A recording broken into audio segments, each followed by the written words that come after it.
Recording in progress. Olá, pessoal, tudo bem?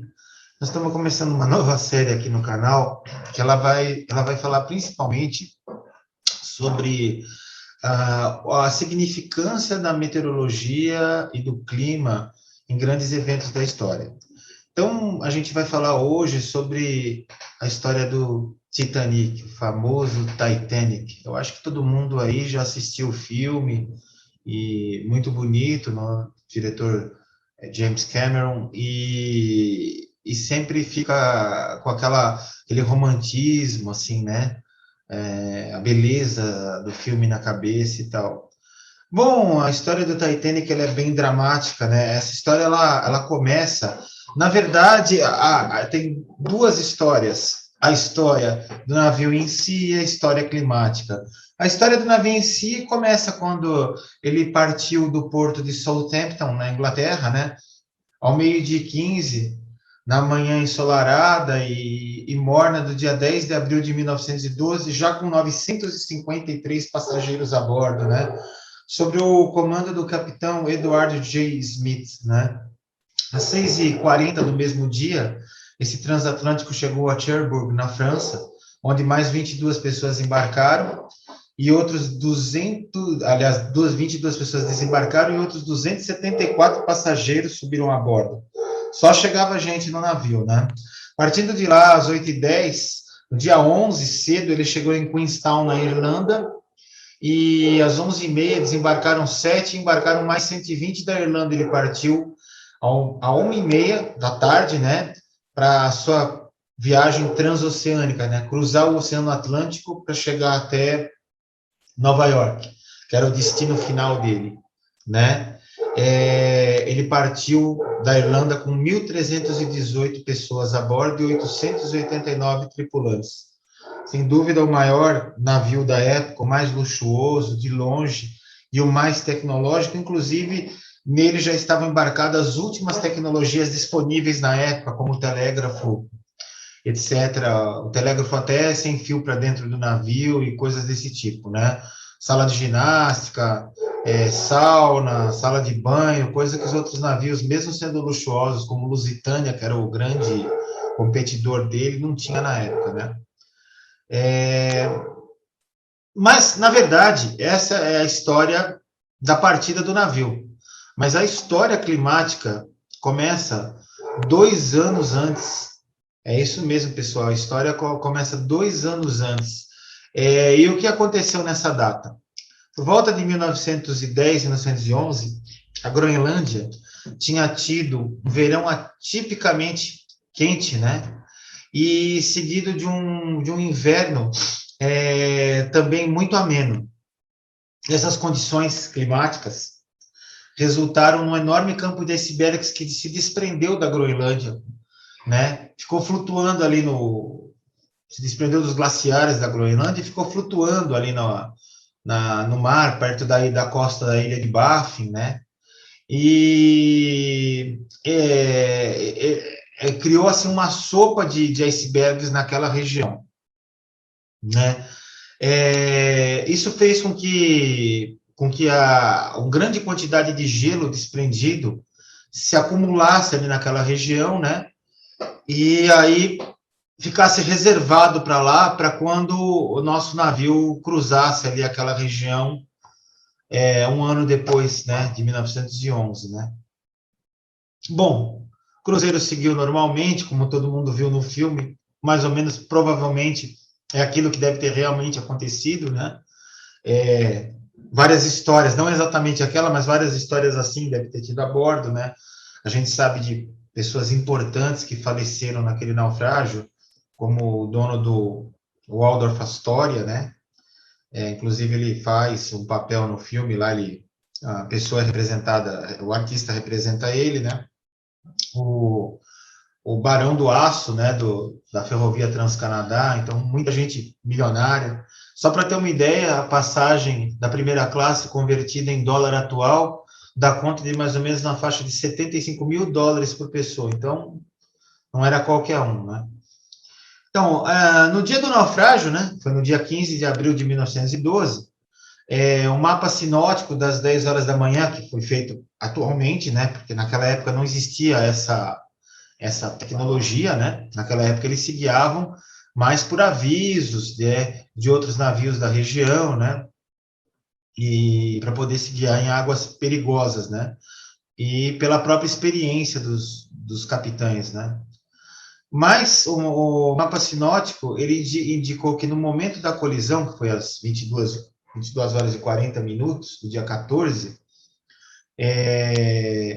o Titanic ele navegava numa zona de influência de alta pressão atmosférica, ou seja, tinha vindo uma massa polar muito forte, ele foi no encontro de uma massa polar, né? E o centro dessa massa polar estava justamente no local do impacto com o iceberg, né? Com o centro dessa massa polar estando ali, as condições eram tranquilas, por isso que no filme a gente vê aquele mar em formato de espelho, né? O mar espelhado, né? O que dificultou bastante os vigias lá de enxergarem o iceberg, porque não havia formação, não havia ondinhas batendo no iceberg, né? Então não era possível ver. E o iceberg ele era de um gelo de uma tonalidade, dão conta da época de uma tonalidade esverdeado escuro, que fazia com que ficasse mais difícil, ele ficasse muito, não era um gelo muito contrastante para que se pudesse ver à noite, né? Então ele ficava mais escuro ainda, só dava para ver mesmo de perto mesmo, né? Então, assim, naquele ano, a temperatura tinha sido muito baixa na América do Norte, tinha sido um inverno extremamente frio, e o frio tinha se prolongado, né? Mas tinha marcas acima da média no Ártico. Na América do Norte, essas marcas já estavam abaixo da neve. Talvez fosse uma fase positiva da oscilação do Ártico, né? Com aquecimento próximo ao polo e um resfriamento nas latitudes um pouco mais baixas, né? Isso contribuiu para que o mar naquela região, né? Na região de Terra Nova, Newfoundland, costa do Canadá, tivesse bastante cheio de icebergs, né? Inclusive, isso foi até reportado, saiu no New York Times, né, numa página inteira, né, no dia 5 de maio de 1912.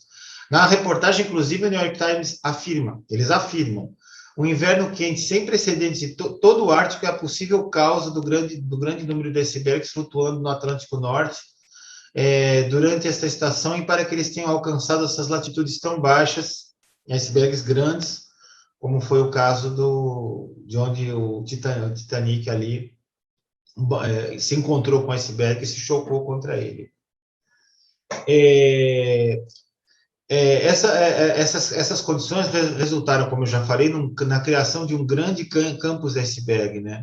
E também, em adição a isso, o vento ele soprou de uma forma incomum, né? Entre o norte e o noroeste das Ilhas Baffin, empurrando esses icebergs mais para o sul, né? Então, o que aconteceu? Nessa região, o mar estava completamente lotado de icebergs. Inclusive, esses icebergs, eles, na época, eles foram muito avistados um pouco mais ao sul, né, no Atlântico, até um pouco mais ao sul de onde o Titanic se chocou, né? Naquela época, devido a esse inverno incomumente forte, proporcionou que era muito mais possível que um navio navegando naquela região, um paralelo não tão alto assim, né, paralelo 41 norte, se chocasse ou enxergasse icebergs do que tem acontecido hoje em dia, né? Mas a história em si do naufrágio, a realidade do naufrágio, do dia do naufrágio, foi que quando o navio saiu lá de Southampton, estava um dia fresco, né, na faixa de 10 a 15 graus, vento fraco, sem nuvens, né, um dia bastante agradável, uma primavera no sul da Inglaterra, bastante agradável, né? Só que no dia 12, o transatlântico cruzou essa frente fria poderosa, que já estava lá na região de Terra Nova, né? E uma segunda frente fria, muito mais forte, parece que numa pressão de HPA por volta de 1037, ela estava mais a oeste. o Titanic cruzou ela por volta de umas 14 horas da tarde, antes do desastre, né?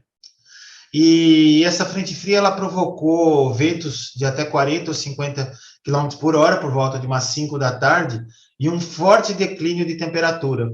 Vamos dizer que a temperatura deveria estar ali na faixa dos 12, 13 graus, a 14 graus talvez, umas 2 horas da tarde, só que às 19h30 essa temperatura já estava variando entre 0 a 1 grau, né?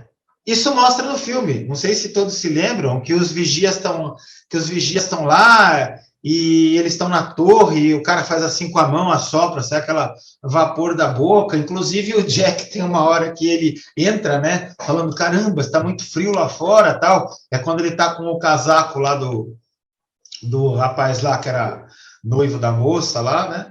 Então, acho que o pessoal se lembra dessa hora. A temperatura caiu realmente de uma forma brusca, pegou os passageiros meio que de surpresa, provavelmente eles ligaram os aquecimentos dentro do navio e tal. Um pouco mais tarde que isso, por volta de umas 8h30 da noite, 9 horas da noite, a temperatura já estava um pouco abaixo de zero, já tinha caído também um pouco abaixo de zero. Provavelmente para a gente que curte frio aí, o convés já devia estar formando geada, para tudo que é lado, espalhado geada ali em cima das capas que cobriam os barcos lá, os poucos barcos, né, de resgate que tinham, né, e a geada em si tomando conta de tudo, né. Era uma massa de ar polar muito forte para a época do ano, para trazer uma temperatura abaixo de zero no meio do oceano, né, nível do mar ali, 41 graus de latitude norte, né. Então, a revisão das cartas de 1912, o meteorologista Robert Paula escreveu que deu conta que era uma massa polar de 1037 a 1039 HPA, não se tem muita certeza.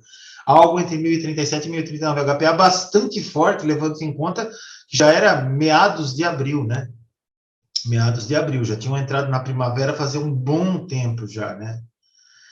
Inclusive o frio, que foi justamente o que foi fatal para os coitados dos passageiros aí de todas as pessoas que caíram no mar, né? Por um pouco mais tarde, né? Por volta das 22h40, quando o navio se chocou com o iceberg, né? Os vigias, quando enxergaram, já era tarde demais. Um procedimento atabalhoado, errado da ponte de comando, quis que o navio primeiro desse ré, a gente vê isso no filme, né? Algo impensável naquela época, porque até parar os motores e engatar a ré, e depois pegar a direita. E isso foi fez com que o navio, de fato, conseguisse desviar do iceberg, só que o problema é que um iceberg ele mantém uma pequena porcentagem para cima d'água, grande porcentagem está para baixo d'água. E o navio fatalmente acabou se estourando toda a sua lateral, tendo a lateral rasgada praticamente pelo gelo ali, se chocando. Inclusive, as pessoas, poucos sobreviventes relatam que parecia um pequeno terremoto dentro do navio, e outros sobreviventes falaram que não sentiram nada devido ao navio ser muito grande, né? No filme até passa, alguns sentindo um copo balançar, outros sentindo lá embaixo já um impacto maior, o pessoal da casa de máquina vendo tudo estourar, né? Alguns falam que o aço da época era um aço de má qualidade, as águas estavam muito frias também, isso faz com que o aço fique mais vulnerável a quebrar, aquele aço também antigo, né, cheio de carbono, contaminado, né? Apesar que a gente fica pensando, será que hoje em dia os navios têm casco duplo, né? Um aço de melhor qualidade, mas se chocar na lateral contra um iceberg em alta velocidade, porque eles estavam programados para chegar dia 14 de abril, né? Mas tomaram uma decisão a bordo de colocar as máquinas em força total, isso aparece no filme, em 26 nós, né? Porque eles queriam chegar, parece que 12 horas antes, porque isso seria maravilhoso para a companhia, dizendo, nossa, uma viagem tão rápida, de um navio tão grande, seria uma grande, assim, uma grande propaganda positiva para a White Star Line, né?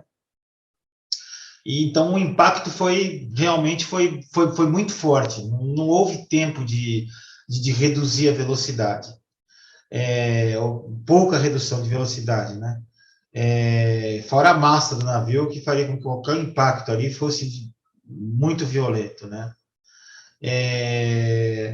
Então, assim, no momento da colisão, muito provavelmente, a temperatura do ar já devia estar por volta aí de 4 a 5 graus abaixo de zero, né? Muito provavelmente pela força da MP, talvez 4 graus abaixo de zero, né? E o problema foi que enquanto o navio foi naufragando, todo mundo sabe aí, mais ou menos 2 horas e 15 minutos, né?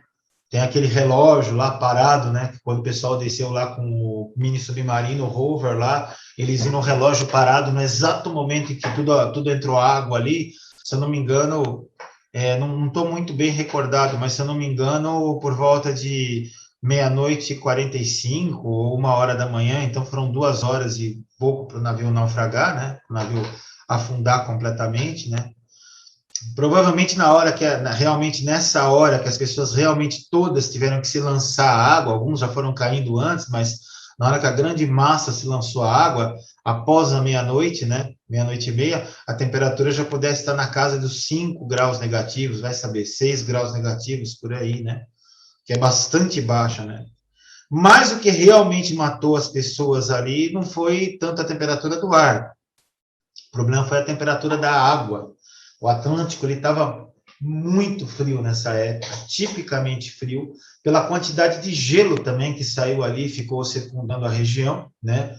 Então isso ajudou também a baixar a temperatura superficial, né?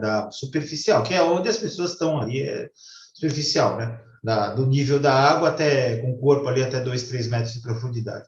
2 metros de profundidade. Então é a temperatura superficial da água. Essa temperatura aí, segundo o registro do comandante, segundo o que se fala, ela devia estar por volta de 2 graus positivos a 1 grau positivo, o que é absurdamente frio. De 1 a 3 graus positivos, absurdamente frio. Acho que todo mundo aí, não sei se em festa ou em churrasco, já foi tentar pegar aí, as pessoas que gostam, uma cervejinha dentro de um água gelada lá de um barril com gelo, né? E enfiou a mão ou o braço a pegar a latinha e no momento e se demora um pouquinho começa a ter uma dor terrível. Eu acho que todo mundo aí já tentou segurar um copo cheio de gelo, segurar a pedra de gelo na mão e sabe como dói. Você tem que soltar rápido. Imagina aquilo, muito pior que aquilo, porque aí é no corpo inteiro e a água envolve muito mais do que simplesmente segurar um bloco de gelo. E e o tempo todo. Então, alguns registros, inclusive, dizem que a temperatura, o registro do comandante, que colocou que acho que o navio tinha um termômetro a medir a temperatura da água, dava conta que a água estava entre 1 a 2 graus abaixo de zero do lado do iceberg, ou próximo do iceberg. Lógico que não ia congelar porque é água salgada. A gente sabe que a água salgada ela precisa baixar muito abaixo de zero para começar a congelar. Então, imaginem isso. Imaginem isso. Aquelas pessoas, elas caíram naquela água lá e relato de quem sobrevive a um tipo de queda desse na água é que no primeiro momento você tem um choque muito grande, uma coisa surreal, e logo em seguida, logo esse choque muito grande, vem uma hesitação, um desespero e uma dor forte no corpo inteiro, como se você estivesse sendo espetado por milhares de agulhas. E em seguida você entra numa batimento cardíaco acelerado, né? Uma tentativa de você poder sair dessa situação, né? Da hiperventilação, né? A pessoa fica acelerada com hiperventilação, respiração rápida, isso mostra no filme também. E logo em seguida, você começa a sentir os seus membros, as pontas, mãos, pés adormecerem, né? Depois, em seguida, as pernas, você já não consegue mais sentir as pernas, né? Nem os braços. E logo a seguir vem o sono, você desiste de lutar e a morte, né? O que acontece que a gente percebe no filme é que e que é o que foi o relato, né? Que a maioria das pessoas morreram no espaço de tempo, dependendo da força física de cada um e da resistência, num espaço de tempo que variou de 10 minutos a a 15 ou 20 minutos. Os mais fortes resistiram até quase perto de 20 minutos. Tanto é que das 1.500 pessoas que caíram na água, 6 conseguiram sair com vida, porque foi justamente o que os barcos esperaram para voltar, né? Quase 20 minutos. Pegou alguns vivos, mas a grande maioria já estava morto, né? Congelado. E aí, a história é a seguinte, todo mundo já sabe, né? Os motivos pelo qual essas pessoas foram lançadas à água também, o pessoal já sabe, a ausência de praticamente de botes salva-vidas para todos, botes partindo vazios. Depois desse naufrágio, houve uma grande cúpula lá para revisar os navios de cruzeiro, mudar as regras de navegação e tudo mais. Mas isso prova como a meteorologia ela é importante na vida das pessoas. A meteorologia não é um papo de elevador, né, como às vezes algumas pessoas tratam. E como inclusive a história é o seguinte: o navio Carpathia, que era o navio que foi no final resgatar as pessoas dos botes, né, tinha mandado diversos avisos pelo telégrafo para o Titanic, avisando que ele tinha cruzado esse campo de gelo e estavam mais ao sul, estavam 4 horas mais ao sul. O comandante, do Carpathia, ele foi muito experiente, muito calmo, conseguiu atravessar com calma o banco da iceberg, porque não era só esse iceberg que o Titanic se chocou, era um deles. Tanto é que no filme mesmo, no amanhecer, mostra ao longo do horizonte vários icebergs, um monte de icebergs ali, de cada tamanhos variados, né? E o Carpathia começou a entrar em contato com o Titanic por volta de umas 7 horas da noite, 6 e pouco da tarde, 7 horas da noite, para avisar. Mas antes, à tarde, um navio chamado Nordam, ele também já tinha avisado que ele tinha acabado de entrar num campo de icebergs e que era para que todos os navios que estivessem indo para a região tomar muito cuidado. Inclusive no filme o cara fala aviso de gelo de Nordam, ou seja, o que aconteceu ali, na verdade, o operador de rádio, com ordens dos imediatos e do capitão, pediu para que o Carpathia, tanto o Nordam, calasse a boca, deixasse o rádio livre, porque os passageiros ricos estavam chegando lá de viagem, mais um dia e meio estariam chegando, e precisavam mandar beijos e congratulações para pessoas que estavam lá nos Estados Unidos esperando, e precisavam também avisar a Inglaterra, ou seja, ignorou-se a meteorologia, ignorou-se os avisos. O que engraçado é que o navio era inafundável, que nem Deus poderia afundar. Não tanto o projetista, né? O projetista foi bem claro quando falou: ele é feito de ferro, eu garanto para vocês que ele pode afundar. Então é isso, a meteorologia é isso, a gente tem que procurar seguir os modelos, respeitar as condições meteorológicas, sempre preferir, como a gente fala aqui no grupo, sempre preferir respeitar os avisos, mesmo que eles não venham tão fortes, porque depois que está acontecendo o fenômeno, se ele for mais forte e você não se preveniu, o problema é certo, o problema é real, como aconteceu no Titanic. Mas é isso aí, gente, muito obrigado. E essa aqui é a nossa série. Logo teremos mais um vídeo sobre mais uma curiosidade histórica aí, causada pela meteorologia, de um lado, né, pelo comportamento climático da Terra, que é normal, não vai mudar, pelo menos assim, essa parte, né, mesmo que venham as mudanças climáticas, aí as pessoas vão ter que respeitar o clima de cada região, sempre ficar de olho na meteorologia séria, bem feita, né, e respeitar os avisos. E, por outro lado, da negligência humana e da prepotência humana, né? Que acha que aquilo lá, ela tem alguma forma de não passar por aquilo ou não vai atingir ela, né? Mas é isso aí, gente. Muito obrigado.